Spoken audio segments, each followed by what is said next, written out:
Welcome to Audio Motive, episode 4. Yes. Four episodes in. All right. We haven't fucked it up yet. Not yet. Still rolling strong. Dover here. Bissell here.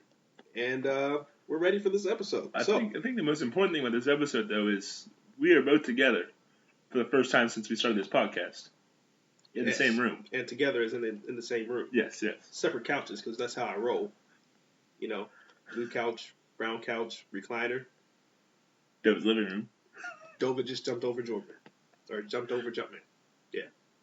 Anyway, so... More editing for me to do now. Thank you. Yeah, it's cool. Hey, stumble rumble. All right. So this episode, we've got a couple topics. I think the M2. I know we've got the 2016 Mini Cooper Clubman. And then we're going to talk about one of my favorites, the 2017 Mercedes C63 AMG Coupe. There was a first drive done on that, so we're going to talk about that. And then You're the boss. Oh, yeah. Oh, you're the boss. Not you're the boss, but you're the boss. For We're the Chrysler, boss. you're the boss. We're the boss. Yes. Us be the boss. We be the boss man. Yeah, we be the boss man. For Chrysler. So we're going to finish up you're the boss for the FA or FCA, the Fiat Chrysler Automobile Company. We're not going to really get into Fiat's other handlings, but just focus on what's considered Chrysler. Yes. And then, lastly but not least, one of the best rumbles in the jungle, the 2016 Chevy Camaro SS and Ford Mustang GT with the performance package. So let's go ahead and kick this off. We're going to start with the M2? Yeah, let's start off with the M2. But the M2, it's kind of been long awaited by a lot of BMW fans. BMW a couple years ago came out with the 1M, which has really gotten cult status. You can actually basically still buy a used one for MSRP. Yeah. Their value hasn't changed much. That car at the time was basically a slightly downsized M3. The new M2 has been long awaited. They've had the M235i. Yeah. Which is... The 1M was kind of weird, right? Because it was a mixture between... It had, I think, the inline 6... right? And then it had the inline 6, right? And then it had like the diff from it was M3, and then it had Frankenstein of automobiles that worked perfectly. They added a lot of M3 parts to the one series, to where it was basically just almost a 1 series cover on an M3. Yeah, it was like when you get that horrible cover band for, I don't know, Elvis or Journey. It was horrible. But it wasn't horrible. It was like a good cover band. So it was like if Jay-Z was rapping Jay-Z songs. And we continue. All right, moving on. So the new M2 has been long awaited by many BMW fans. It's going to have the turbocharged N55 engine. It's going to have 365 horsepower, 343 foot-pounds of torque. Yep. It's going to have an overboost, which increases your boost level for about 20 seconds to 370 foot-pounds of torque. Sorry. The single turbo. So it's going to be very interesting. They claim it can do 0 to 60 in 4.2 with the automatic, 4.4 with the manual. Yep. I'm excited nice for little it. Track monster. Yeah, and they said it's basically once again packed the chassis from the M3 and just trimmed it a little bit to make it fit in the 2 Series body. Right. Which is really weird because technically the 1 Series would be a 4-door vehicle according to the new nomenclature, right? Yeah. So 1 Series would be 4 doors, which, Jesus. Then the 2 Series would be 2 doors. Yes. Which, okay. So the 2 Series is now the new 1 Series. That's the new 1 Series. Yes. Anyway. Right. But yeah, they basically took a turbo away from the M3, M4, right? Yeah. Kept it inline 6. And for what it is, it's going to be pretty quick. I mean, the 3 Series and 4 Series 0 to 60 is 3.8, right? So you steal a turbo, gain 0.4 of a second. Yeah.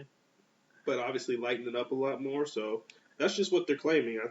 I personally think it could probably do a little bit better, depending on obviously conditions and all that good stuff. But anyway, yeah, I'm interested. My biggest thing with it is to be where they price it at, where it ends up. yeah. I mean, it's going to be going up against the Audi S3 or RS3 and the CLA 45 AMG. Yeah, which that thing is tiny. The Audi. I saw a girl with it. It's Golf size. Yeah, it is. It's basically just a Volkswagen Golf. Yeah, I think it's tiny. So I could barely fit into a C class comfortably. I can't imagine going smaller in the car. Yeah. I'll stick to my Charger. Too bad all the fun cars are really small. You make the fun cars like big. I mean, or you can have a small fun car, but just design it around someone that's like 6'2". Yeah, that'll work perfectly, actually. All right, so we're excited for the M2. The price is going to be the big thing. Little car, big price is probably where it's going to happen. And yeah, but you figure like they can't price it near an M3 or M4, right? Which is 70, 74K, right? Yeah, thereabouts. Fully loaded, or about fully So loaded. hopefully, probably decently loaded, right? Probably starting like 50s, 60s. Yeah. So Camaro like Z01 pricing. Nah, I think the Z01 is going to be more expensive. I think the Z01 is going to be ridiculously expensive. I don't see it happening.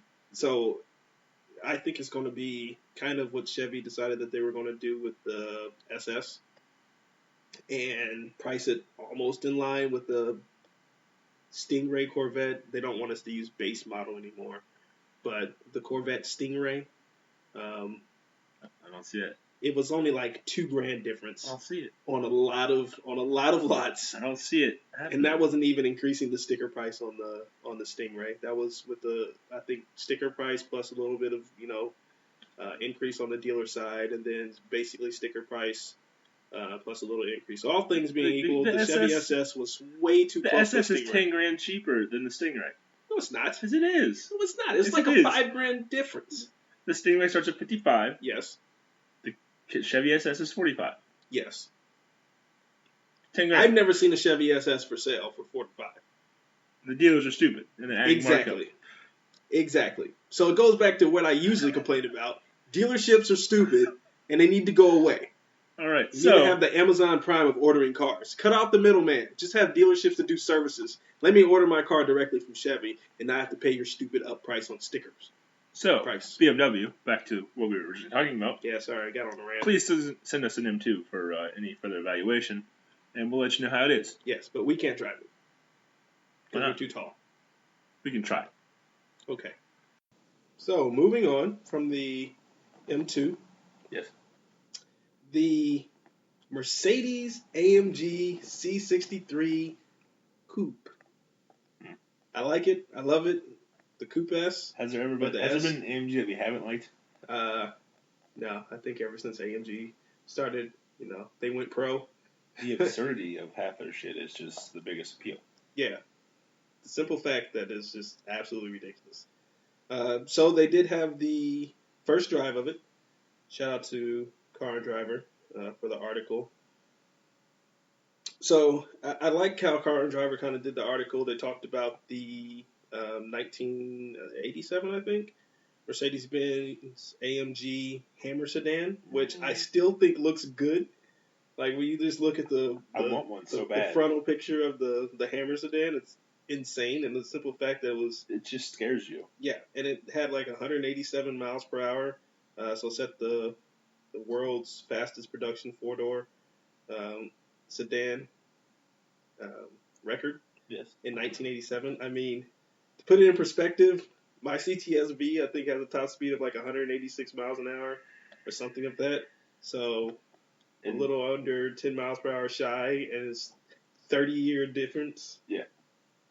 Ridiculous. Yeah. Ridiculous. So the new one. Yes, that's the important one. Yes, they're all important. Yes. But that's the one that we're talking about, yes. right? So styling, I really like the styling. I know we've kind of talked about this before, so I'm not going to keep harping on it. One thing I don't like... I do have a problem with the styling. What's up? I get that BMW, Cadillac, all the luxury manufacturers are trying to go to this one huge corporate look. So every car looks the same. It's like, oh, when you see a Mercedes, like, you know it's a Mercedes. Yeah. They want that brand association. Yep. I hate it. Like, I get to a point, like BMW, when you had just, every BMW had the kidney grills. Mm-hmm. You could tell it was a BMW, and each car could still do something a little different. Right. But now every car is just, from every manufacturer, I mean, from the C-Class to the S-Class, from the CLA to the CLS, they're just all trying to look the same, and I want something a little different. Like, if I'm buying an S-Class, I want something about it, the way it looks, not just the size. Yeah. To make it stand apart from the C63. Right. So you don't want it to look like you just have a blown up C63. Exactly. Like, if I'm buying especially if you get the S-Class coupe. Well, that too. Like, if I'm buying a 60, 70, maybe 75,000 C63 AMG Coupe, I don't want this $66,000 AMG to look like my $100,000 to $200,000 S65 AMG. Good point.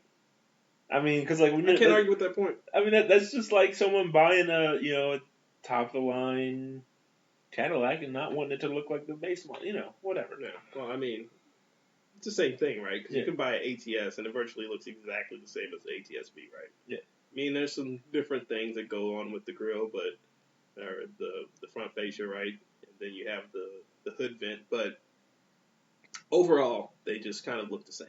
Yeah. So I can dig that. I want something about the S-Class to be a bit more premium than the. Well, I mean, you do get the engine. The engine, yes. I mean, nothing. But you can't see the engine unless you get the double glazed bonnet, like they did on the ZR1, right? Yeah. But anyway, moving on.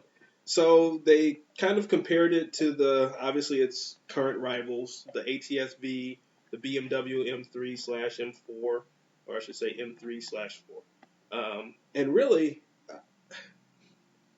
well, I think one important note, real quick, on that is the C63 is the only one of like the mid-size performance cars from BMW, Mercedes, Audi, Cadillac. It's the only one to still have a V8 power plant. Yes. And I don't know how important that is to most people, but it's extremely important to me. I mean, that's really the only reason why I'm not steering towards the ATS-V. I can't stand the fact. Now, don't get me wrong, the ATS-V sounds good, right? Sounds good. Looks BMW M3/M4 sound good, especially for V6s. And they look good. And i6s. And i6s, yes. Shout out to BMW for using the inline. And they sound good, right? But they look good, sound good. But it's just something about a V8 that you cannot replace. Like, a V10 sounds good. It sounds kind of, high-pitched, race car-ish. But it's just the V8 is almost the perfect balance of having power and noise. And they just dropped a turbo in it, right? I don't think it's twin turbo. No, it's twin turbo. Twin turbo, 4.4 liter. They dropped twin turbos on it, and they kept that V8 and gave it more power. I will miss the 6.2, though. You can't replace the 6.2. I mean, it's... Even though they had the 6.3 and everybody's clowning, I don't care. The simple fact was the 6.2 liter, that V8 was, in top gear terms, a nuclear weapon under the bonnet. Yes. Right? Especially in a C63. Yes. There's no reason to have that much power in a small car like that, but it's every reason to have that much power in a small car like that. Yes. But anyway, back to the current C63 AMG. So they did the first test on it, and overall, they liked it. I would like to drive one. They did say that it was softer, and it didn't match the comfort that the ATS-V did with having the magnetic dampeners or magnetic ride control. Chevy's or GM in general has done good work with the ride control. They were one of the first pioneers of getting magnetic riding cars, and most manufacturers license it from GM. Yeah, I'm confused about that though. So it was under Delco, right? Yeah. And then I was doing some research, and apparently around the whole bankruptcy deal, they ended up selling off Delco to include that licensing to some company in China. So I don't know if that's just for manufacturing purposes. I can't imagine that GM gave up the patent for that if they had one. That's crazy stupid. GM wouldn't. There's no way they would want to give up any patents and the research on this, especially they're not going to outsource their own magnetic ride system. Because it debuted in the Cadillac STS. Yeah. Back in 02, I think. 02, 03. Yeah. So maybe it was 04. I don't know. Maybe GM's probably kept their own systems in house, but maybe they sold off a branch that licenses it out to Audi and Ferrari and. Yeah. I don't know. I'm curious in finding that out because I hope GM's still raking in money for it because it seems so simple nowadays, right? Yeah. But I'm pretty sure there's no doubt in my mind that it took a lot of thinking and math and physics and all that. These days, when you see a car that's magnetic ride, it's almost expected. Yeah, like who would buy a CTSV without magnetic ride? Not it. I mean, you use yours every time you drive it, don't you? 100%. I don't like the way the car feels without magnetic ride control. Especially going down, like we was talking the other day, city roads. Yeah. Or we're talking the other day, city roads. I don't like it. It's way too kind of soft in it. After having magnetic, so it rides like a Cadillac. Yeah, it rides like a Cadillac. And I want it to ride like a Cadillac. Not all the time, at least. But I wish it kind of stayed on when I turned it on and turned the car off like the Z01 does. But anyway, we keep going off topic back to the C63 AMG S. I like the interior of it, right? Yeah. I'm kind of don't like the whole thing like car manufacturers going to where it's got like the tablet look on the dash. Taking your Galaxy Tab and just sticking it to your dashboard. I mean, if you're going to do that, why don't you just leave it open, have different interfaces, and be able to drop my own tablet in there? It just looks tacky to me. Yeah, I wish it was built into the panel a little bit more. It looks like such an afterthought. I mean, it looks like... because I think Mazda's got something similar. Oh, yeah. So, I mean, it just does... It takes away the premium factor. Oh, yeah, definitely. I think it's definitely seems like an afterthought. Like, oh, yeah, we're going to drive or design this crazy nice interior, which I think the interior is really nice. And then somebody's like, we don't have an infotainment system. No, we're just going to drop it right on top of these 3 circular vents right here and call it a day. Yeah, it doesn't look good. But, I like how high it sits. Like we were talking about earlier, the Cadillacs, what's it called? Performance data recorder? Yeah. Performance data recorder. Or even that whole screen type thing is kind of, I think it sits too low. Well, GM's always gotten low with theirs. Yeah, I wish it would be a little bit higher, though. Like the G8 GT, for example. Yeah, but that was so low that they couldn't even have navigation in it. Yeah. So at least now it's a little bit higher. But I think I like where the Chevy SS sits. It kind of sits at the top, but not so far. So, but back on topic. Yes, C63. back on topic. C63. We will tell you guys all about the C63 at some point. At some point in time. Throughout this podcast, we're going to cover the C63. So they did have the 0 to 60, 3.7 seconds. I mean, this 3.7 to 3.8, nobody's crying over a tenth of a second. That's where all the mid-sizes are. Exactly. And I think the issue that they were having with it is when they did the comparison test between the three, the ATS-V, the BMW, the M3, M4, and the C63 AMG S, it kind of gave out on the top end. Yeah. Meaning, the other two cars, crossed that quarter-mile line way before the C63 AMG did. Not way before, but before. Minus the fact that it's more powerful than it is. Right? And you would assume that it has a V8, so it would have a wider torque range and, more horsepower, more torque. And it's got twin turbos, so I don't know. I'm curious as to, I don't know if they limited the power just due to the fact that you don't want to have your entry-level AMG sedan almost in line with your E63 AMG, right? Well, see, which they're doing the redesign for the E63. I also noticed in the article one thing that mentioned that comparison that was done was between the C63 sedan, correct? Yeah. I'm pretty sure it mentioned. I might be wrong on the exact ratio, but it said something like the C-Class sedan, the C63 sedan, had 2.85 gears on the back, and the coupe gets 306. Oh, really? So that means the coupe will get a bit harder to launch. I don't get why they would put 260 or 285 gears in the sedan. I'm guessing they wanted to eke out a little fuel economy, a little highway cruising ability. Yeah. And they figure the coupe's slightly more track oriented, but that might be why it.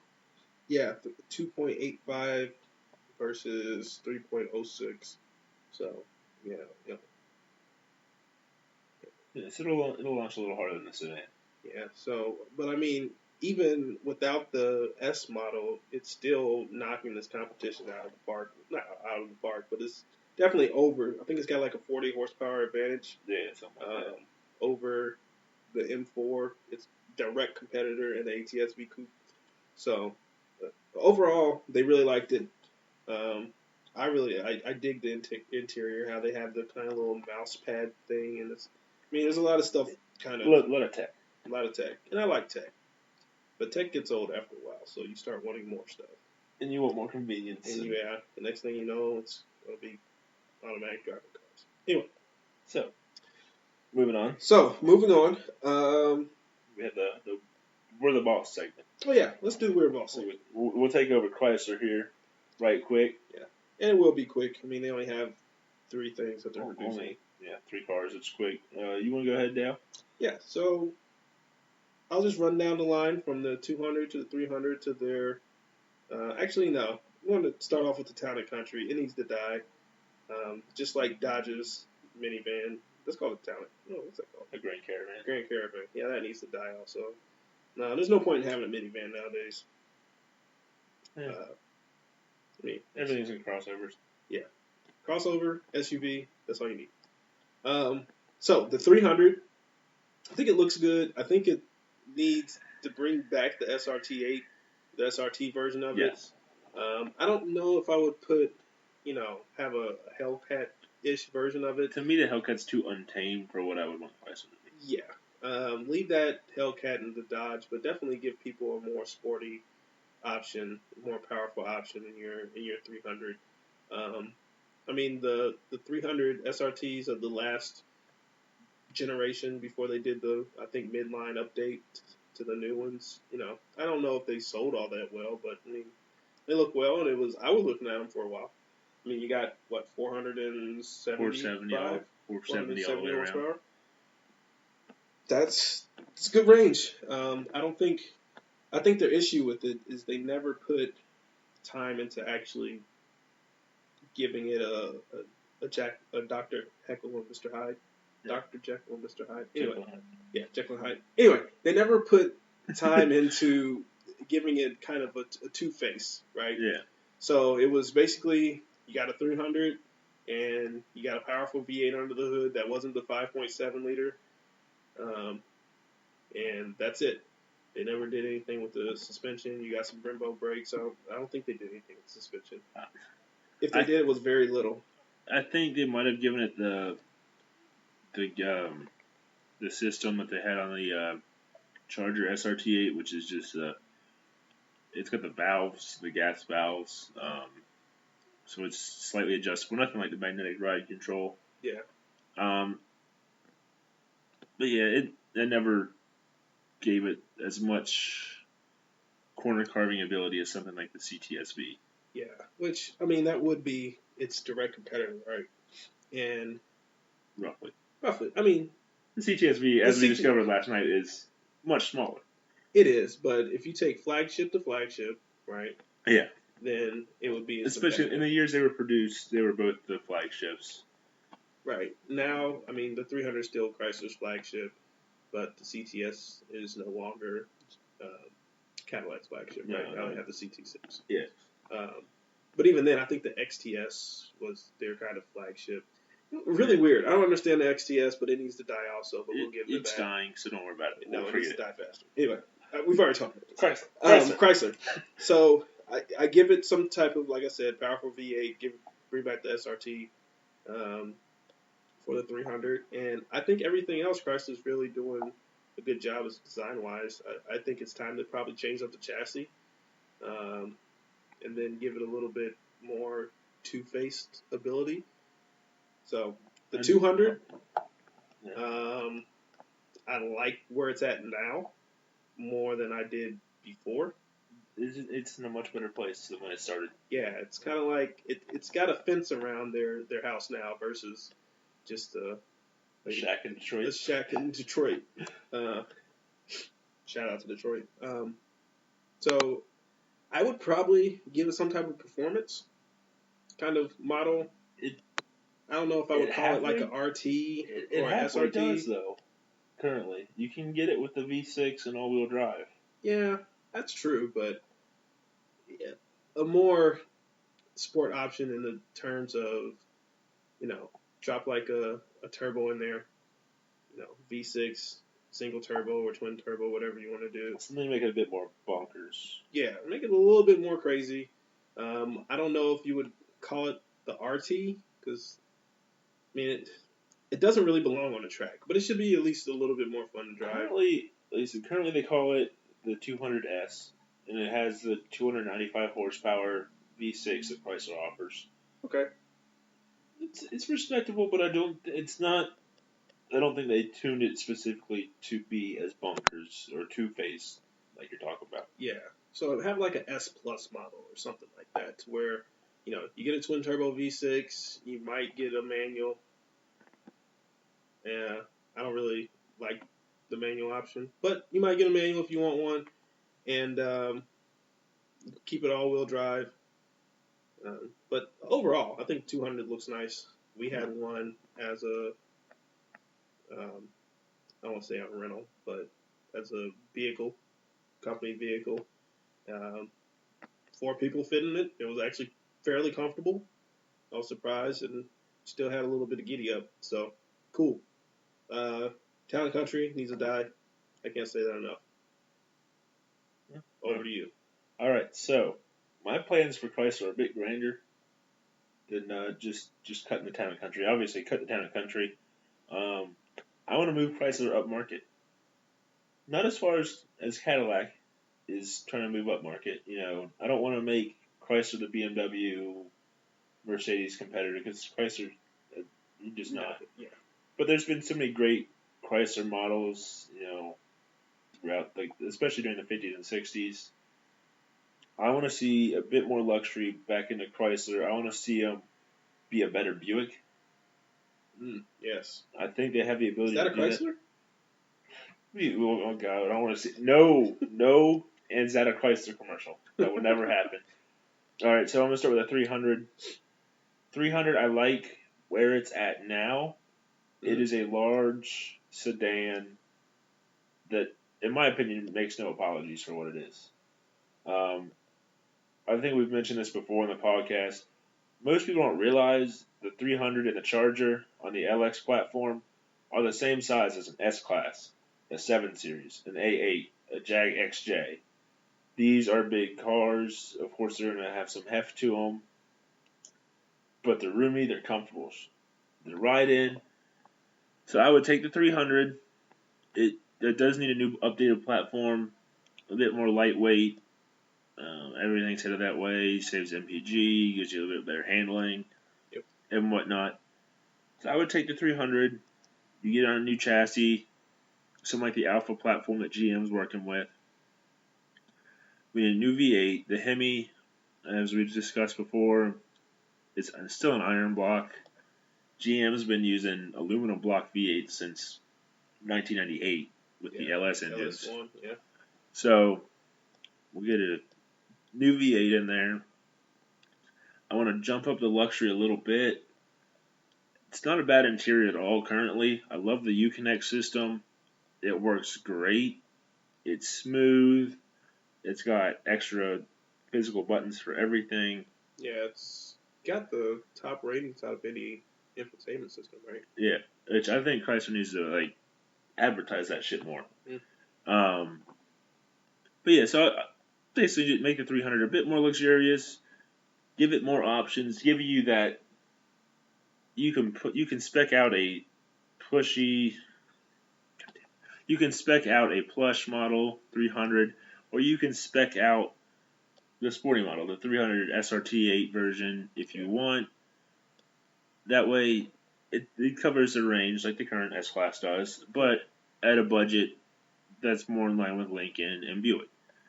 Yeah. So then I'd add another model, a good solid mid-sizer / large sedan, something more along with the 5 Series and the E-Class and the CTS. Well, isn't it already 5 Series size? No, we just discussed this. The 300's S-Class really? size. Doesn't seem that big. Okay. We looked it up last night. Yeah, I know, but still. It doesn't seem that big. Like, when you look at it, sit in it, it's like, okay.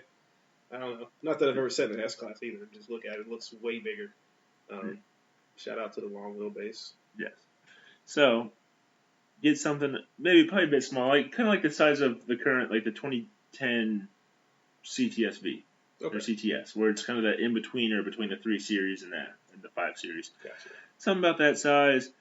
Put on the same platform as the 300, like I said, like the Alpha platform. GM's had so much success with, and you give it'd be that nice middle manager, that car you get when you're 30 and you've got a couple promotions under your belt. And you're starting a family and you want something nice you can cruise in.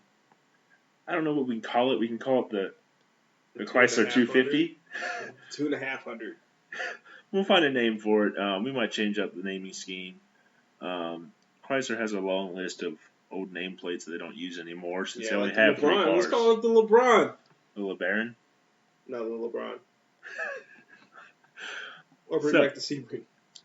No, the Sebring can stay dead. We've got like the New Yorker, the Imperial. They had the E-Class. You just use the E-Class again. Oh, God. All right, so the 200, I like the 200 where it's at. Like we talked about earlier, the only thing is the V6 model. One of the big complaints with it is it still comes with the Eco tires. So why are you going to put Eco tires on your model that comes with a 300 horsepower V6 and all-wheel drive? Like, you give that shit some performance tires, and yeah, you shouldn't have to change the tires on your performance car from the factory. And then I'm going to add some SUVs. I know Chrysler used to have the Aspen. It was kind of shitty. It was from the shitty area of Chrysler, so. Well, I mean, it was the Dodge Durango rebadged. Yeah. Some dude in Fort Walton Beach had one that was they were like $70K too. Yeah, they were way too expensive. Yes. It was two-tone. It was black and white, I think, and then he had exhaust done to it. So this dude was rolling around in an Aspen, and I think it even had like KC lights on it. It was horrible. Just ruined. It was horrible. So Chrysler does not need something like the Durango or the Jeep Grand Cherokee right now because they really don't have an SUV because they've got the Jeep Grand Cherokee, which you can get pretty luxurious. I'd give them something like Cadillac SRX size or the new XT5. So nice, like a small crossover because there's a lot of money in that market right now. Yeah, everybody thinks your large SUVs are gas guzzlers still. They kind of are, but they're a lot better on gas mileage. You get something like I said, you get it to slot around the X3, the SRX. But not as small as that Buick Q5 thing. Not the Buick one that they were driving in and out of dinosaur legs. Buick's marketing is horrible. So we add that. It doesn't really need any performance options. It just needs to be comfortable to cruise in. Featured out. I mean, like I said, it needs to stand apart from a Dodge. Heck, pardon me, I don't get the allure of the 300 aside from the styling because you can really get any luxury features in a Charger. Yeah. So. I mean, it's a Chrysler, not Dodge. It's true. It has an air of royalty about it. That's true. All right, so that wraps up what I do for Chrysler. Okay, I don't really have anything. That was quick. There's only 2 cars that matter. I mean, the Crossfire. Bring back the Crossfire. Ooh, that was nice. Yes, I actually kind of like it. Minus the issues with it. The Crossfire had horrible issues with it. Well, I mean, the Mercedes it was based off had horrible issues too. Yeah. So you basically took crap and put more crap on it. Changed the badge. Expected it not to be crap. I like the way it looks though. I want something like it. So it's a roadster. Change up the looks a little bit. I think it was at one point compared to I think it was Clarkson that it looks like a dog squatting. I can see it. But yeah, change up the looks a little bit. But I just like Chrysler needs a coupe. Chrysler needs something sporty like that. It doesn't have to be a a Viper competition coupe or something like the Challenger, just a smaller, Yeah. classy roadster. V6, even a turbo 4, twin turbo 4, whatever you want to do. Have a supercharged or turbocharged 6 as a sportier option. Something that's kind of like the Mazda, the Miata, right? Yeah, but Just a little bigger, a little bigger, more luxurious. but just kind of the same idea. It's not a track monster. It's not meant to be, you know, setting world records, but it's not a 0 to 60 yeah, it's a machine. It's a fun driving car, and it is what it is, minus what it's not. Yes, they ruin everything. Yeah, bring back the PT Cruiser. Oh Lord. So before we get into the 2016 Camaro SS versus the Mustang, I want to talk right quick about the 2016 Camaro V6. Really? Yes. Okay. So, the V6 muscle cars have always been hated on. I hate them. I don't see the point of a V6 muscle car. I agree. For the most part. But, here you've got this new platform. Yep. Which is great. Agreed. So then you've got a 330 horsepower V6. Yep. And a nice light platform. Yep. Rear-wheel drive. Uh-huh. It's going to be lighter than the SS. Yep.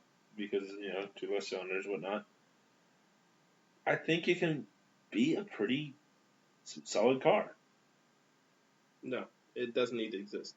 See, what they're doing, tell you from an educated man, working on his master's degree, so I know everything. What they're doing is they're trying to capture a part of the market, right? Yeah. Chevy doesn't really have any other car that's kind of a coupe like that, right? No. So, and same thing goes for Ford, right? So they're trying to capture all of that market that they possibly can with the Camaro name, right? What do you drive? Oh, it's a Chevy Camaro, right? Or, it's a Ford Mustang. The automatic assumption is for anybody, me, is that it's a V8, right? You tell me you have this Camaro or this Mustang, I'm going to think it's a V8. But nobody's really going to ask, oh, is it the V8 or the V6 or the 4-cylinder with the turbo? Nobody's going to ask that question. Right? I like all of them, though. I don't like the V6 or the 4-cylinder with the turbo. It's a muscle car, right? Yeah. Half the allure of a muscle car is having the noise and the power. Now, you've got the power. Yes. Right? And it's a respectable power. Yes. 330 horsepower. I think the 4-cylinder turbo comes in at 274 or something like that. It's not that far off. And it's obviously going to be once tuners get their hands on the turbo, it's going to do stupid shit. I mean, I think I recall the Mustang, once they got their hands on the 4-cylinder turbo, they did some tuning and it got better numbers than the V6. Oh, definitely. Or easily better than the V6. I think it got close to the V8. It needed a lot of work to get over the V8, but it definitely... Well, Mustang, they've got the EcoBoost as their middle option. Yeah. GM still has... They're doing the 4, 6, 8. Yeah. So... Ford does the 6, 4, 8, and the 6 really... You can't even get half the options on the V6 anymore. No. It's just kind of there for rentals. Yeah. There we go, for rentals. Enterprise. Enterprise and Hertz. But yeah, I don't like the V6. I never liked V6 muscle cars, we'll say, right? Because it's so much about the name, right? No, because nobody's going to ask you what engine you have. So you're able to just walk around, I'm driving this Chevy Camaro. When somebody's like, oh, what kind of car do you have? Or what kind of car is that? Not like people would know, but conversation starters, oh, it's a Chevy Camaro, right? Oh, okay, hey, cool. But you get to have the luxury of having better gas mileage than the person romping around in the actual muscle car. It's the V8. Probably sounds toolish coming out of my mouth. It partly is. I agree, but no. Forget the market. I get you because, as you know, I have a V8. I've got the heavy charger. I don't like being lumped in with the V6 chargers. Right. Like nobody says...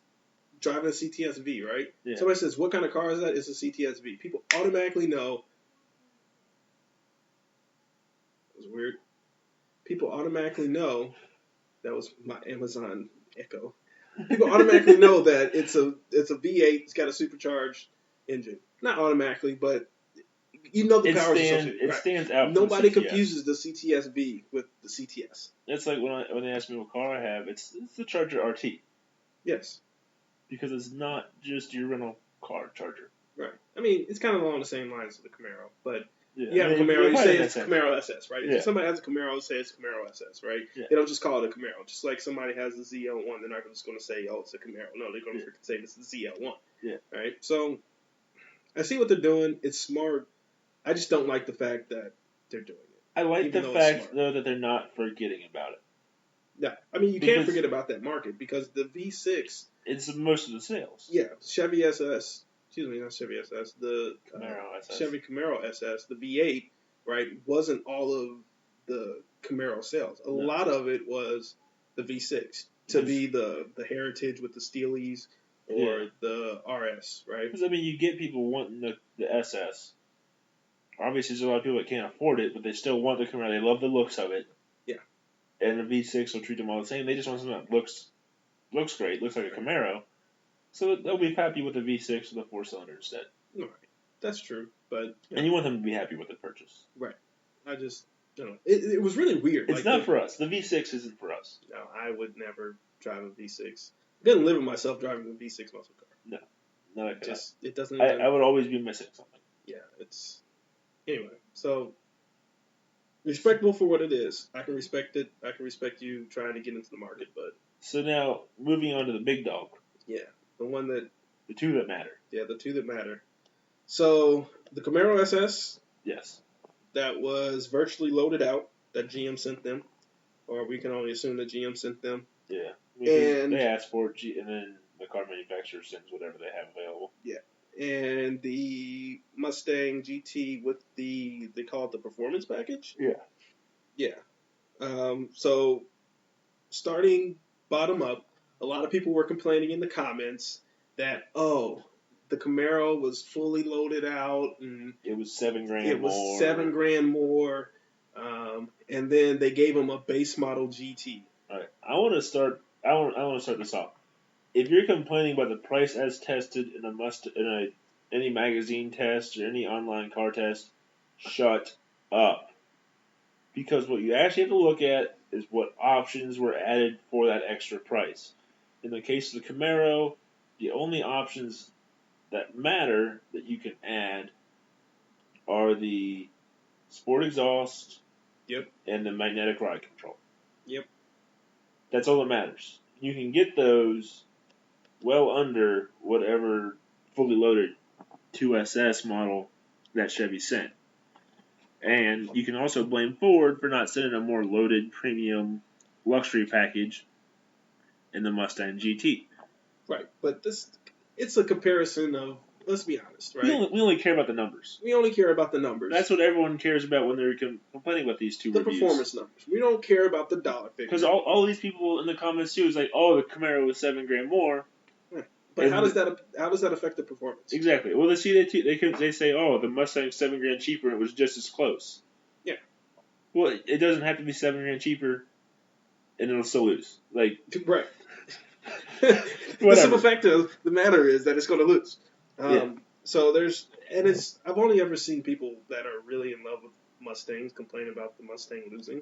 Like anybody to look with a non-biased eye doesn't really. It's like, okay, the Mustang lost. Up your game. Yeah. But people like the Mustang lovers are just trying to find every excuse as to why. You had to put the hole in the Chevy. Yeah. To make the Mustang look better. Finding every excuse under the sun as to why it lost. And it wasn't even like this GT was. I mean, it had the stabilizer, the strut stabilizer bar. It had the performance pack, which the taller ratio, the 3.55 gears, I think, in the rear end. Yeah. So 327s. Yeah. Anyway, so it had all the options that Ford gives to up the performance of your GT. Right. So anyway, the numbers. The numbers. Well, the Camaro won. Obviously. The new chassis. Yep. Chevy has been doing, their GM in general, their chassis have been on It wasn't point. even $7,000 cheaper, by the way. It was like $4,000. So yeah, correction. You did some fact checking. Some fact checking. The Mustang was only $4,000 cheaper. Yeah, around So, $4,000. Chevy GM with their chassis development has been miles ahead of Ford. I think GM's probably producing some of the best chassis in the industry right now. Yep. Ford has just moved to independent rear suspension for their new Mustangs, and I don't think they've got their development down. On the GM's been doing independent rear suspension on the Zeta platform since the Commodore, since the GTO. Yeah. The mid 2000s, at least in America. Yeah. So it's, and they're really comparable in the final outcome. Only losing by a hair isn't all that bad. No, but I think the LT1 is a much more well, not much more, but it's a more powerful engine. Yeah. It's square. I think it's square with its torque and power figure, and the horsepower figure, right? 455. Mustang. The Camaro, The Camaro. For the Camaro. For the Camaro. The Mustang's, 435? 415, 400, yeah. Yeah. So and it's got a higher red line too, so it's got the Mustang got a higher top end. It's got a higher top end, 7,000 RPM. Like 6,500 probably for the LT1. 6,500, 6,600 fuel cutoff and red line. And the Camaro weighs less. Yes. Right? Not by much. This is the first time since the Camaro's come back out that it's lighter than the Mustang. Yeah. And I mean, even so, in this comparison, looking at the axle ratio, the Camaro had the 2.77, and the Mustang is the one with the larger 3.73, right? Yeah. But it's just a hair behind. It's got a larger rear track on the Mustang. Camaro's smaller rear track. 0 to 60, the Camaro punishes the Mustang in the 0 to 60. Punishes. Now, real quick on that point, though, I must say, the transmissions, were they both autos? No, manual versus auto. So it was automatic Camaro versus a manual Mustang. Yes. So with the manual Mustang, it'll be a little bit slower than an automatic Mustang to 60. I mean, every Camaro. Well, still yes, it'll still be slower than a Camaro as well, but a manual Mustang is be slower than an automatic Mustang. Every automatic car is faster than the manual version now. Yeah, true. Good point. So that's the one thing on the test I can see you complaining about. But the Camaro will still come out on top. I think it's 4 seconds flat to 60 with the automatic. 3.9, but 4 seconds basically. I mean, it's so fast that it's a whole half a second quicker automatic than the manual. So unless you had a horrible manual or a horrible driver in the manual Mustang, like all the people who are in love with Mustangs are saying, well, if he had a better driver, if they had a better driver, then it'll be quicker shit. No. There's only so much. Right. GM's done such good work on their 8 speeds with getting the shift speeds out of it for a normal automatic. Mm-hmm. It's not a dual clutch transmission. But it's faster. Well, in the Z06 they were saying it's faster than a dual clutch. Yeah. I think it's upshifts faster than the PDK. Yeah. And the Porsche. I think no matter what, the Camaro's going to be faster than the Mustang. It's lighter, it's got more power, it's faster. Yeah. All that equals faster. The chassis, I think, one of the reviews I've read of it, I haven't had a chance to drive one yet, unfortunately, but I think Motor Trend said that it could compete with the M3. Yeah. And that's very high praise for a muscle car. And I think the Camaro and the Mustang have even transcended being muscle cars into being true sports cars. Yeah, I agree, but, I mean, look, the Camaro and the ATS-V, which is made to compete with the M3, are on the same platform. They use the same magnetic ride control. Same transmission. Same transmission for automatic, right? Yeah. Only thing different is the V8 versus V6, and probably the ATS-V might be a little bit lighter, it's a little but smaller. Smaller also. I mean, So, are they really telling me anything that I probably couldn't automatically come to a conclusion with? Yeah. No, but okay, great praise for the. It's much different than the old Zeta platform Camaro. It's really transformed the car. That was a boat. Yes. I mean, it still looks good. I still see them and I'm like, wow, they still look good. Yeah. Not that they're that old. The only ones that I think look old to me is an early base model V6. Mm-hmm. Just because there's not much going on the body. It's got the standard reflector headlights. Yeah. But, I mean, the RS and the SS, we'll say, when they do kind of like They did a facelift in 2014. Yeah, so. No, not the one when they put the vents over it. Those are 2015s, right? Yeah. Talking about maybe like 2010, 2011. Yeah. Like when they started actually getting kind of their current, not their Well, current. 2010 they came out with the new one. That's when it came back out. So like Right. So 2012 they did a little mild update. Yeah, and then they did a little bit better update in 2014. 2014 had a big facelift update where they changed the tail lights. Yeah. They made the grill a little squintier. Yeah. They put the louvers on the hood. Yeah. So, I still think they look good. I'm excited. I want to see this Camaro SS go up against a GT350. I think it'd be interesting. Not the GT350R, but just the GT350. I think it'll be close. I think they put up similar numbers. Yeah. I'm also excited. I think we mentioned this a bit last week when we talked about the Z01. But I think this Camaro platform, this generation, is going to be great. It's got a lot of problems. I mean, look at if they do a 1LE again. Look at the 1LE of last generation. The 1LE, I want an 1LE. I keep thinking about it. I don't know if I can ever really get a 1LE. It's not the top package. It's not. The 1LE came out to compete with the Boss 302. Yeah. It comes out, it hands the Boss 302. Yeah. What is? I love it.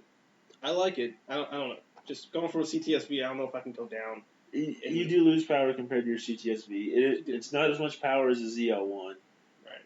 But to me, I enjoy supercharged engines. It's kind of like a weekend track car. But that you can still drive every day. Right. It's not a Z28 rough. No. It's not a ZL1 just monster. It's just kind of like, hey, I want to take my car to the track on this weekend. There's just part of me, though, that really likes a naturally aspirated engine over a supercharger. I agree. Nothing against superchargers. I love one of those too. Thought about getting one for my Charger. But there's just something about just the purity of a 1LE with a naturally aspirated LS3. It's unadulterated power, right? Yeah. It's simple. It's classic. You don't have to worry about building boost. You don't have to worry about you don't have to worry about really temperature difference. Heat soak. Yeah. And the V, wintertime, it's lovely, right? Yeah. I've got, seems like way more than 556 horsepower, but in the summer, especially down in Florida in the humidity, it wasn't really always the case, right? But anyway, so I think it's interesting that Car and Driver basically said the Camaro is a little bit better than a Mustang. They didn't say the Mustang was horrible and needed to go back in the revision. Yeah. I mean, I don't think there's any inherent flaw with the Mustang. No. So they did like the overall kind of vehicle. They have the final results where they kind of just list the pros and cons. And in the vehicle overall. So we're talking driver comfort, ergonomics, rear seat comfort, space, trunk, all that interior type stuff, and overall arching. They even talked about rebates and extras and price as tested. The Camaro lost almost by 10 points, so 8 points to the Mustang. I mean, the Mustang had a price as tested of a perfect 20, versus obviously because it was cheaper. Yeah. Versus the Camaro with the 18. Yeah.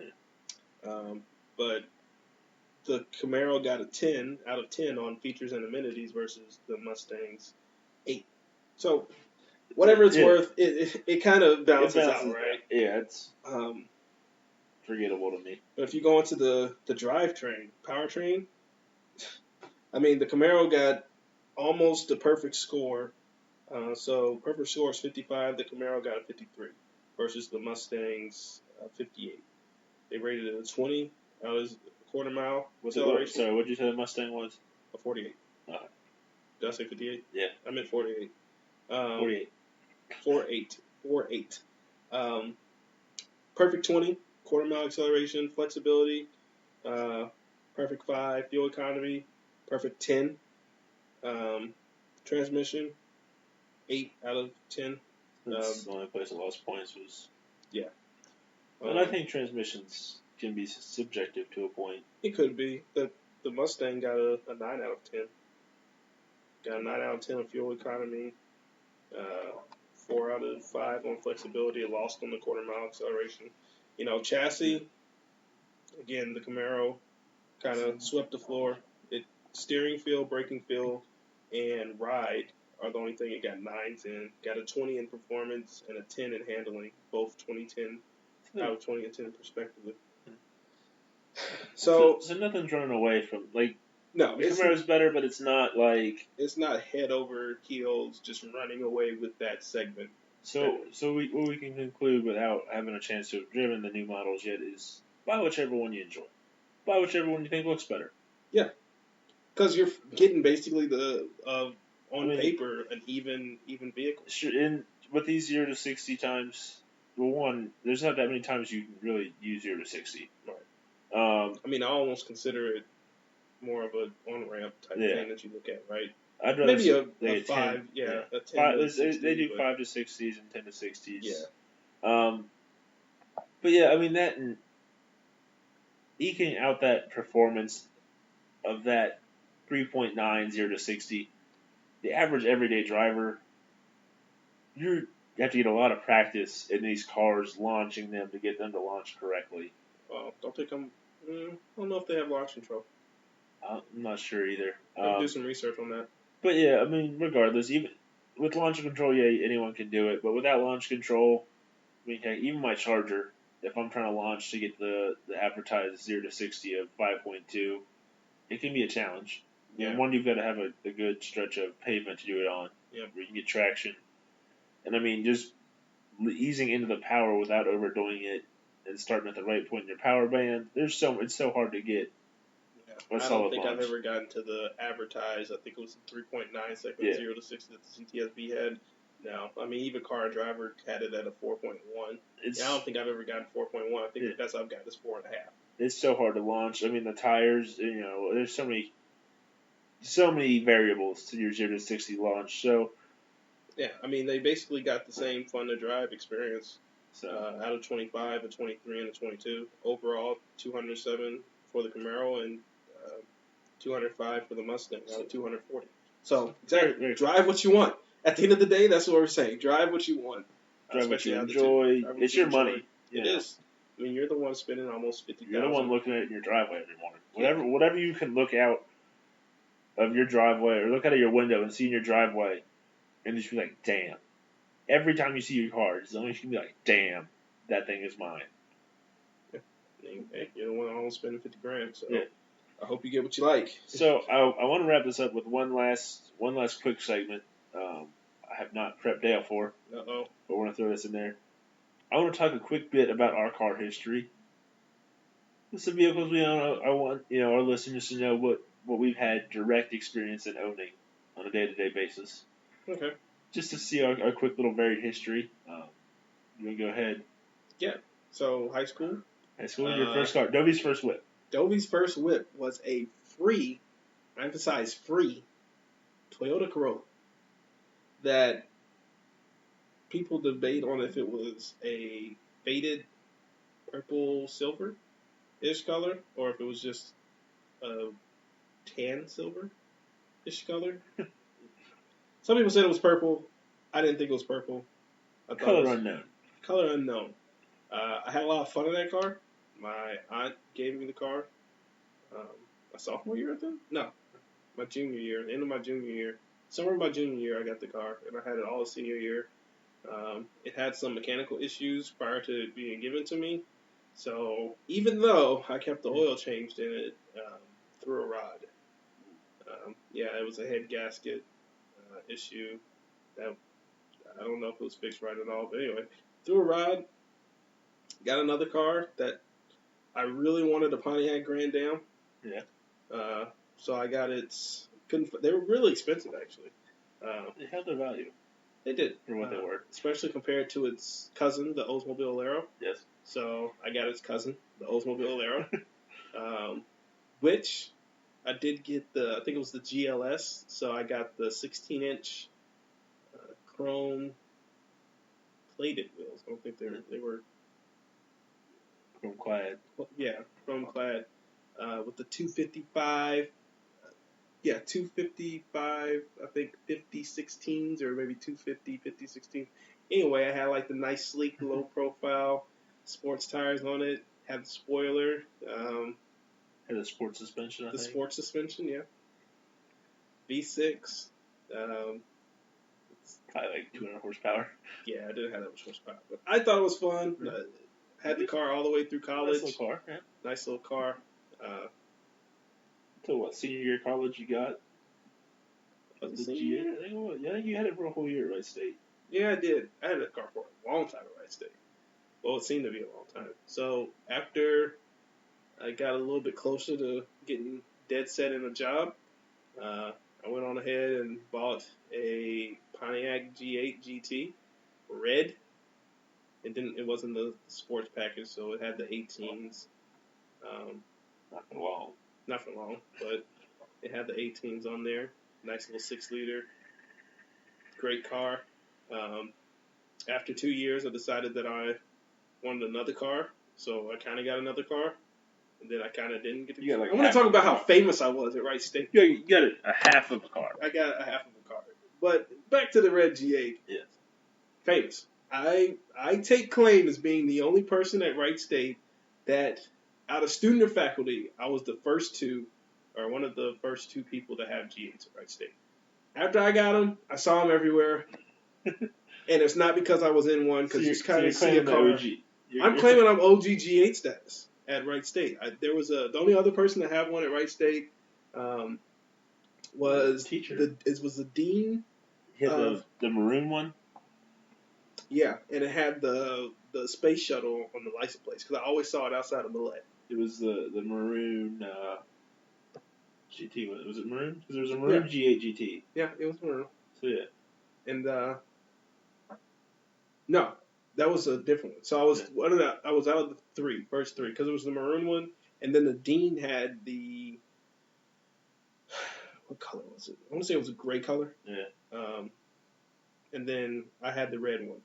And then when I was getting ready to graduate, I saw another one. And then after I came back after graduation, they were all spotted over the parking lot. So I claim OG G8 GT status at Wright State.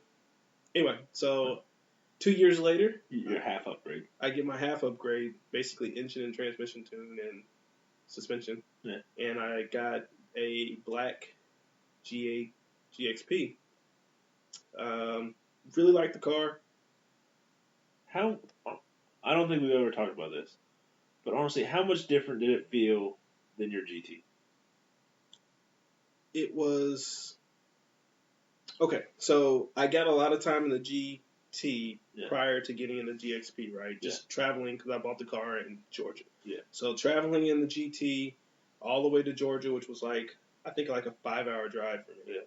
And then I got lost on the way back, so it turned into like a 6.5-hour drive on the way back. But anyway, so driving all the way there and then driving the GXP back, I really could tell the difference when it came to what I feel was maybe a transmission tune.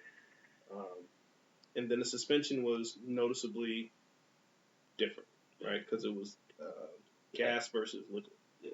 I think it was an FE3 suspension package. Yeah. So I noticed the difference, and obviously the engine, it was, I feel like it was more sporty, just due to the fact that the GT had the cylinder deactivation. Yeah. So maybe not, I don't know, you had to account for that in the transmission's tune somewhere. The time, even though they said it was a split second, decision, the time that it took for the transmission to understand that the vehicle was in a V8 mode versus four-cylinder. I'm actually very familiar with that feeling with my Charger. Because you get the delay of the cylinders reactivating, the gearbox kicking down. There's sometimes in the highway where you're wanting to put the power down to pass that it takes it a second to get everything synced up when you're in the cylinder reactivation mode. And you spend the time in the car, so it's something that you can pick up on, even though it probably doesn't take that long. No. But it's just something that you kind of, you feel. And especially when you're a car guy, you're going to notice, you're going to pay attention, because that's what you're looking for. Right. So it was, I'm not going to say it was night and day, Yeah. but it was definitely noticeable. And good, right? Because having a GXP, you had the LS3, then you had a suspension upgrade. You kind of want it to be a different car than a GT. So anyway, I had that for a year, and probably a bad decision. I probably should have kept the GT and then not have got a GXP and just kind of went into a different car. But for some reason, I just wanted a new car. And I think it was just because I was almost in the G8 for 4 years, right? Yeah. The price was right. Right. The price was right, so I ended up getting it. So after that, like I said, I had that for a year, and then I got what I currently have, which is a CTSV, which, I mean, the car... Now, obviously, this is much different than the GXP. It is. It's a whole different platform. But the tameness of the CTSV, or we'll say the CTSV has two different sides, we'll say, right? Yeah. Maybe not as much as the current generation, but the Gen 2 does have two different sides to it. And we'll call it the left side, so no magnetic ride control, no, very tamed acceleration, not pushing it. It's comparable to kind of the G8 as far as ride quality. Just very easy and smooth to drive, comfortable. Yeah. And then the night and day factor of the GT versus the GXP, and the night and day factor of the CTSV, kind of tame driving and actually turning it into very, very sporty driving. It's a huge gap. Yeah. Right. So. Obviously, 140 or 130 horsepower difference. Yeah. So basically a half of the G8 GT difference in horsepower, but yeah, it's good. Then I've got my Ford Expedition Limited 07, just wintertime throwaway money. You can't have a CTSV in the Wisconsin winter. You can't have CTSV, especially after the last snowfall we had. There was no way I would have been driving my car in that. Somebody was driving an M5 though, like hopefully they had the some V10. tires. I don't know what they had. I was 500 horsepower, but assuming they had the button pushed. So for my cars, my history, it's a little bit shorter than Dale's. I had 3 to my name. My first car was a 1992 Pontiac Grand Prix SE Coupe. And I honestly, part of me to this day misses that car. It was, to me, I mean, obviously my first car, so it was special. But that was a very fun ride. It handled, for my first car, to me, reasonably well. It had a lot of cool features for 1992. I had full steering wheel radio controls. No airbag, but I had full steering wheel controls. So you think it really matters? In 1992, I mean, there was cars up in the mid-2000s that didn't have steering wheel radio controls. Yeah, my 03 Oldsmobile Alero, I don't think. Did it? Maybe it did. I don't know. I mean, there's some options too. Like I had, I never got the chance to add them on, but I had purchased with the intention a heads-up display from the GTP option, which gave you your speed and whatnot on the windshield. And the driver information center, which sat like right ahead of the gear shift on the console, with your average fuel economy, wasn't that kind of like tilted towards the driver? Yeah. Because in the Grand Prix, they kind of were just like the 2000s. Yeah. The GTP had the supercharged V6. They were kind of just tilted a little bit towards the driver. Yeah. I thought that was a cool one. Yeah, I mean, especially for, like I said, for me, it was a 1992 that had those features. I love the way that car looked. I liked the quad headlights it had. It was a nice looking car. I liked the wheel. I had the honeycomb wheels. Yeah. They looked great, but they were a pain to clean. Yeah. I had a toothbrush dedicated to scrub the brake dust out of each individual little honeycomb. Had an Oral B. Yeah.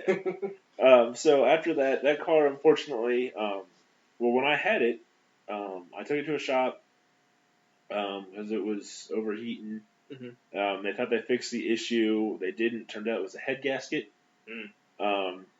And the day I actually blew the engine, after they had given it back to me, said it was good. I took a drive over to my old high school. I was on the way back home on this drive, mostly on the highway, cruising about 65, 70. Mm-hmm. And the engine finally started to pop. I mean, so it had gotten me almost home. I was like 2 miles from home when the engine finally popped. So that GM 3.1, that thing could take a lot of abuse. Unfortunately, the car it was a 92. And in 2009, when I was going off to college, my parents wanted me to get something more reliable. Mm-hmm. So I got rid of that. I got my 2008 Saturn Aura. Now, I was looking at Grand Prix, like the newer ones. I was looking at basically everything else that I could try and get into that was sportier. I was looking at trucks. But I drove it came down to decision time. Right before I was moving up to Dayton for college. Yeah. I drove the Saturn Aura, and I liked it. Yeah. It's nothing. It had the 3.5 V6. It's nothing incredible. Mm-hmm. But there was nothing wrong with it. I mean, the seats were fairly comfortable. The suspension was firm, but not enough to beat you up. Yeah. It handled fairly well. Had some nice little giddy up to it. I mean, it was almost Saturn's kind of turnaround car, too. Yeah. Saturn would have kept on that. If we hadn't had a financial crisis. Yeah. They would have kept on that battle rhythm. Because it was basically a Opel Vectra. Yeah. Same styling. You could swap the badges if you wanted to, and they'd be the same car. But yeah, I like the engine. They got fairly decent gas mileage. I mean, it did have the orange interior. The orange interior lighting, I didn't mind it. I liked it a lot better than the Chevys at the time that had the green. The green was blue. Hideous. There's actually one thing from the Saturn that I want to add back into my Charger.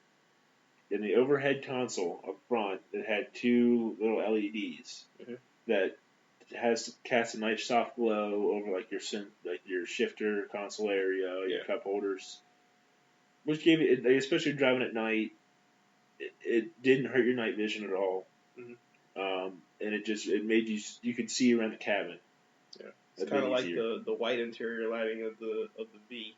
Yeah. It's just kind of got the white line that runs across it, and it doesn't hurt your night vision, but you can still kind of see inside the cabin if you don't have the bright navigation screen. Yeah. So I had the Saturn up until earlier this year. Yeah. I had that for 2009. I bought it with 62,000 miles. I sold it this year with like 100. I think it was over 160 something. Really? I put a lot of miles on the thing. That thing has been to Florida. It had been. That's true. That thing. Yeah. Florida a couple times. I'd taken it snowboarding. That car was great to me. It never left me stranded. Yeah, you figure after all those miles, you never really had to do. I can't recall of anything you had to do. Only major had to do brakes. Brakes, but that's expected. That's a wear item. I had to replace the radiator. You had the transmission issue. Where the transmission got stuck. That was a recall. That's right. The radiator got a rock chip through it. The transmission, I forget. There's a clip that could snap inside the console, and that caused the transmission, like the shifter, basically became disconnected from the transmission. Mm-hmm. So one night I turned it off, and the transmission was stuck in drive. Of course, when it broke for me, GM hadn't issued the recall yet.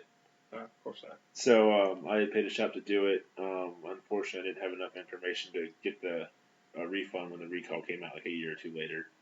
Yeah.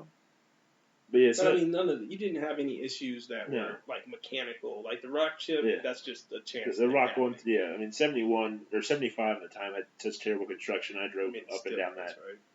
But yeah. 75 is going to be in construction when we have flying cars. Yes. But yeah, so I mean, yeah, it was a good car to me. I had some problems with tires, but yeah, I put 100,000 miles on it, and I used 3 sets of tires in the car. It's not terrible. Yeah, I mean, you had the Firehawk GTs. And Firehawk GTs. what did you have after that? I think I had this. I forget what I had. That's I right. had You something did have it before twice. You had something before those, but you had those twice that. because you didn't listen to me and get the Goodyear Eagle GTs. I know I did have Eagle GTs on it when I sold it. Oh, you did? Yeah, I forget what I had before the Firehawk GTs, but I got Firehawk GTs second. I had those for a while because I replaced like 2 or 3 of them while I had them. It was 75 between Cincinnati and Dayton, which I was driving all the time to go to school and then back to Cincinnati for work and family. Yeah. I was under construction and I had nail problems. I kept hitting nails. Yeah, dude. They're building this complex, the apartments right across the way. You can see them. And I walked outside the other day, and there was just like a nail just sitting in the driveway to get into the garage. And I'm just like, look, I understand you're doing construction, folks. And I understand you can't keep track of every single item, particle that falls in the street. But come on now, you can't tell, like, keep your nails off the street. Like, people have tires, it's wintertime, like, nobody needs to be stuck. No. Just because they have a flat tire. Because you construction folks can't keep track of your nails. So I get issue bullets. You know what? I had to keep track of every single bullet. Cops don't, obviously, but I do. All right, so back to cars. Yeah, sorry. So my Saturn, I sold it earlier this year. I traded it in for my current car, 2013 Charger RT. I bought that with 28,000 miles. I'm at like 41,000 now. Dang, thereabouts, and that's since May. I bought my V with 9. No, under 9. Like, I think I remember on the highway, I got to 8888, and I took a picture. Yeah, I bought that with like under 8,000 miles. I got 41 on it now. That's so I put almost 3 years. I put what? That's no, it's 3 I years. put 13,000 miles on it in 6 months, 7 months. Okay, I mean, I think the average person drives 20. I think I forget how much the average of the year is now. It's been a while since I've looked it up. I think it's I around mean, 15 or 20. they ballpark like 15. That car's been to Florida once. It's been to Wisconsin twice now. Which is like going to Florida once. Yeah. It's kind of nice, though. It is. It's a lot easier. It's half the time. Especially once I get my iPass or my Easy Pass, I don't have to stop for tolls. Yeah. But it's been a great car. It's nice. It's featured out. C2, it's the base RT. There's only 2 options on it. It's the RT, and the only options it has is the wheels and tunes. Mm-hmm. Which is what you got, right? Yeah, the wheels and tunes is just me the 20-inch chrome wheels and the Beats audio 552 watts, which actually I think sounds rather good. It sounds way better than, not way better, but it's got more bass than my bones. But you have a dedicated sub. Yeah. I don't. And then it's got the sport. It's got the sport mode and the paddle shifters, which is really all I wanted. I looked at all over for RTs. I kept finding ones that had the stock 18-inch wheels, didn't have the paddle shifters. Dude, I told you. You kept asking me, is it really worth, paddle shifters really worth it? And I'm like, dude, you need to get something like, especially since Charger has the tap left, tap right. Yeah, which I have used it. It is not as bad as I thought it would be instead of the up and down. But I've only had up and down, so I think it'll be a drastic change. Up and down would be much better. The paddles, I don't use them all that often. I'd say like maybe once or twice a week, I'll mess with the paddles at least. But you have to be in the manual slap left, slap right to be able to use the paddle shifter? Can you just use the normal drive? You can start it from the paddle. And you hold them both down if you want to go back to just normal. Yes, you just hold the up. Oh, really? Yeah. It's really easy to go in and out of paddles. Oh, that's right. I remember because the dude I used to work with had the Dodge Durango, and he always would accidentally hit the downshifter for the paddles and get really irritated because he's like, why isn't this thing shifting? He's like 60 years old. Why isn't this thing shifting? Old people don't need paddles. Yeah. You can engage it from the wheels. The sport mode, I love the sport mode. I use it more in the summer. Now that it's getting cold out, I hate to use it before everything is warmed up. Yeah. Because it holds the transmission longer when you're accelerating and stuff. So I actually kind of like it around town because it'll give you some engine braking, instead of just trying to upshift as quick as it can to get to cruise. I like how customizable your charger is. is. Yeah, I mean, I've already It didn't changed. seem like it took too much work to put the SRT pages in No, there. I've done 2 modifications to it. I've got a transformer, Gen 2. It's a little box. It hooks up into the TCM, and it lets me control so much. So with that, I also bought a backup cam. And most people were saying the backup cam was pre-wired in my car. Mm-hmm. So all I had to do was pop my trunk liner off, unscrew the old brake light, pop the new brake light with backup camera in, plug it in, and then most people, you'd have to go to the dealer and get the dealer to like flash your car to tell your car that it has a backup camera, so the radio pops to it. The transformer that I bought does that. It handles it. So I went into the transformer settings.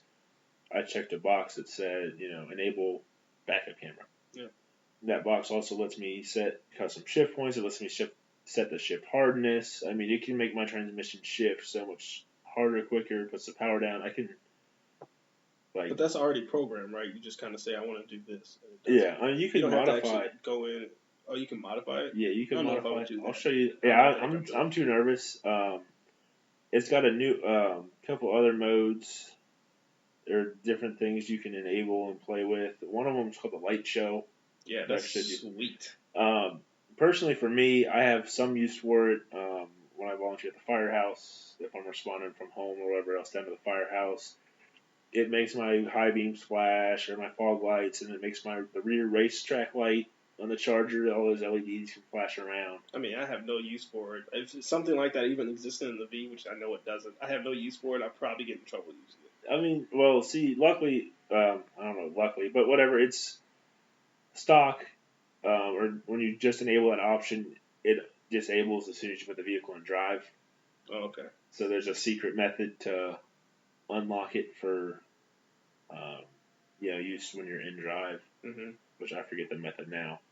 I had to email them. The customer support for the Transformer has been very helpful. Really? It lets people enable the sport mode on non-sport mode cars. Really just a lot of good info you can pull from it. Yeah, I can't wait till this. And it was only $290. I mean, for you getting all that stuff, it's enabling the camera. I'm not saying it's money well spent because you could probably do something else with almost $300. But I mean, you get a decent amount of stuff. It's not like you have to keep going back. Like I think HP tuners, right? If you want to do a tune, you have to keep going back and paying for it. And they give free. They have free firmware updates all the time. Like when I bought it, the light show feature wasn't even a thing. So they keep adding new stuff. It has I forgot one of my favorite features. The line I haven't used lately because I have newer tires. It's got a line lock feature where it locks up the front brakes, and then you can let your foot off the brake and just hit the gas, and it's just basically a burnout mode. So it leaves your rear calipers, your rear brakes are off. Yeah. And it just lets the rear tires spin. I mean, it's kind of stupid, but it's cool. You don't need it, but it saves your rear brakes. It does. I mean, it's not like, otherwise you're just on a brake stand and yeah, you're cooking your rear brakes a little bit. Yeah, just a little bit. But hey, you got Brembos, you can do So that. so my Charger, I love it. I do plan on doing some exhaust work to it soon. Yeah, should have been your number one stop. It should have. Especially since I gave you the tools to find the cheap exhaust. Well, I have found some good exhaust that I like. So well. What's fucked me up is finding a shop around me to do it for a decent price. I'm probably just going to save up and get the exhaust done when I get it dyno tuned at Cincy Speed. Maybe I can take the V there and get the supercharger done to it after I take care of the snout issue. All right, so we need to finish this up before we break our banks. So thank you all for listening to episode 4. Episode 4 of the podcast. That last bit at the end there, we just want to let you guys know where we've come from. Maybe next episode we'll talk about kind of some of the cars we've driven. Yeah, where we plan on going. Where we plan on going. But Bugatti. No. Eventually. All right. So thank you very much for enjoying episode 4. We're now up on Shout Engine. I hope you guys find that a nice, easy experience. And thanks to all the people who liked our page on Facebook. We really appreciate the support through liking. Oh, and one more thing soon, too. We'll be going to the auto show in Detroit in a couple weeks. Yes. We can't make it there for the press days, but we will be there by the end of the show so we can get some hands-on. At least one of us will be there. Yeah. I'm still debating on if I can actually make it. It'll be, but Especially with hopefully, the quick turnaround. But. yeah, but we'll have more shows throughout the month. We're still going to stick to our weekly format. Yeah. So we'll see you next Thursday. Thank you very much for listening. Later. Have a good night.